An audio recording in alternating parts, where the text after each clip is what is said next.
আছে মুহূৰ্তৰ আটাইতকৈ গুৰুত্বপূৰ্ণ খবৰ ল'বৰ কাৰণে চেষ্টা কৰিছো মেট্ৰিক পৰীক্ষাৰ্থীসকলৰ বাবে ভাল খবৰ দিলে পুনৰ মুখ্যমন্ত্ৰী ডক্টৰ হিমন্ত বিশ্ব শৰ্মাই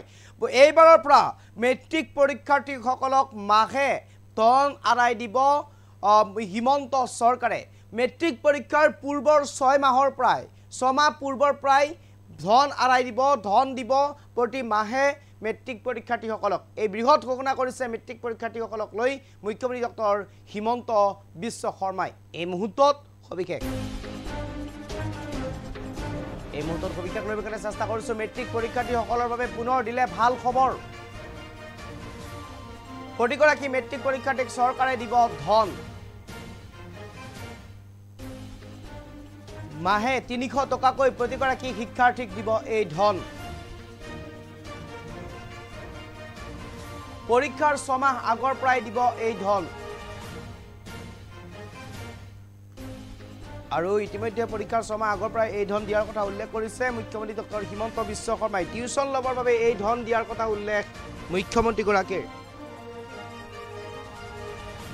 প্ৰতিগৰাকী মেট্ৰিক পৰীক্ষাৰ্থীৰ বাবে পুনৰ ভাল খবৰ দিছে মুখ্যমন্ত্ৰী ডক্টৰ হিমন্ত বিশ্ব শৰ্মাই যিসকল মেট্ৰিক পৰীক্ষাৰ্থী থাকিব সেই মেট্ৰিক পৰীক্ষাৰ্থীসকলক পূৰ্ব 6 মাহ পূৰ্বৰ প্ৰায় 300 টকা আদায় দিব টিউচনৰ নামত আৰু যাতে টিউচন কৰিব পাৰে টিউচন কৰি শিক্ষা আহৰণ কৰিব পাৰে তাৰ প্ৰতি লক্ষ্য ৰাখি মাহে 300 টকাকৈ 6 মাহ দিব প্ৰতিগৰাকী মেট্ৰিক পৰীক্ষাৰ্থীক আৰু এই কথা ইতিমধ্যে ঘোষণা কৰিছে ৰাজ্যৰ মুখ্যমন্ত্ৰী ডক্টৰ হিমন্ত বিশ্ব শৰ্মাই এই মুহূৰ্তত মন্তব্য আছে শুনাব বিচাৰিছো লৰা ছোৱালীয়ে মেট্ৰিক পৰীক্ষা দিব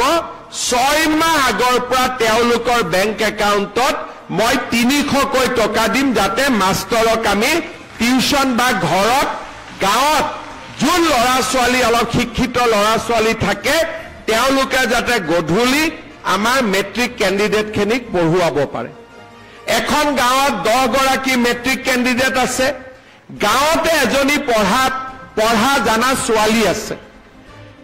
মেট্ৰিক কেণ্ডিডেটৰ বেংক একাউণ্টত মই 300 টকা দিম 10 গৰাকী ছোৱালী লৰাই লগ লাগি 3 × 10 3000 হল গাঁৱৰ পঢ়া ছোৱালীজনীক পইচাটো দিলে সদায় গধূলি 2 ঘণ্টা সময় ছোৱালীজনীয়ে লৰা ছোৱালীকেইটাক চাই দিলে মেট্ৰিক পৰীক্ষাটো যদি আগতকৈ ভাল হ'ব নে নাই এটা আপোনালোকেতো এইবিলাক কথা মোক কোৱাই নাই মইহে ভাগিনকেইটাৰ কাৰণে চিন্তা কৰি আছো হয় নে নহয় অলপ ডাঙৰ কৰি হয়তো কব আজি এটা আচ্ছা প্ৰথমতে মোক এটা কথা কওক ভাত খাই আহিছে নাই আজি নাই খোৱা